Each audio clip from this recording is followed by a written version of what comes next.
Alright, so we're coming back to the universal device template. I'm going to use the auto registration template here. And the big thing to pay attention to is that we set our device pools and such. This is good already. Let's go to device settings.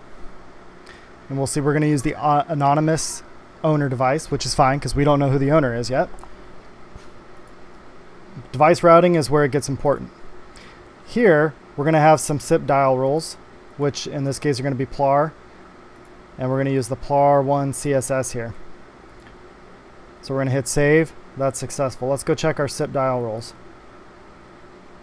So here, we've got PLAR1. It just says star 100 on button 1. All right, easy enough. Let's make a translation pattern to go with this. We're going to leave it blank, which is how you make a PLAR. We're going to put in the PLAR1 partition, give it access to the PLAR1 CSS. We're going to tell it to dial star 100. We don't need an outside dial tone, of course. Hit save there.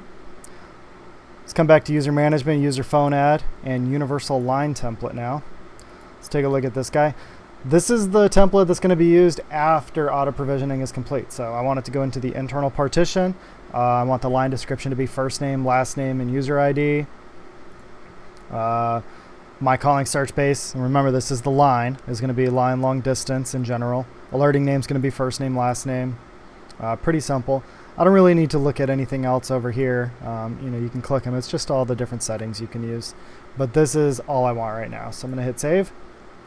And I'm going to come back to use your phone add and universal device template. This one is going to be what we use after auto registration as well. So once they've picked up the phone, the PLAR answers, the dial in their extension, we're going to have the device description be first name, last name, product. We want the device pool to be our internal device pool. I want to use the standards and the universals. For device routing, no SIP dial rules. I want my device calling search space to be device CSS, my subscribe calling search space to be subscribe CSS. My rerouting search space is internal only. Pretty simple here. So now that we've done all that, what we're going to want to do is set up our LDAP.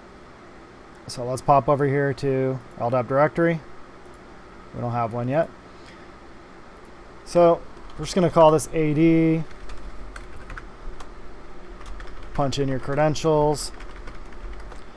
I'm going to be CN equals users. There we go.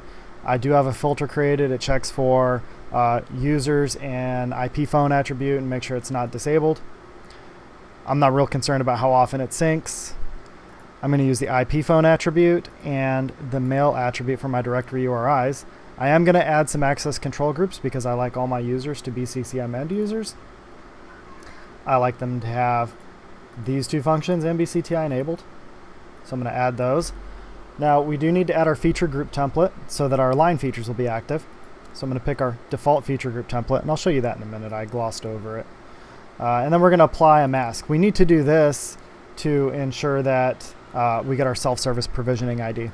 So we're just going to set it to our dial plan, which in my case is 10-digit extensions. Now let's punch in our IP for Active Directory.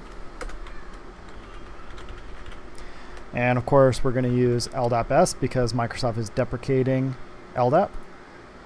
Hit save. Hopefully it works. We got an add successful. That means it worked.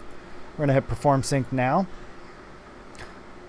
All right. So now that we've synced, we've got two users that are going to pop in.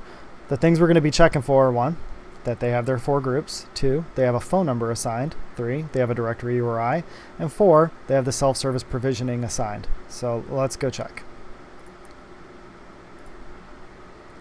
All right, here's a user, and we can see self-service user ID is set. We can see telephone number is set, directory URI is set, and of course our groups are set. So that's perfect right there. Now, we'll go ahead and try to register a device.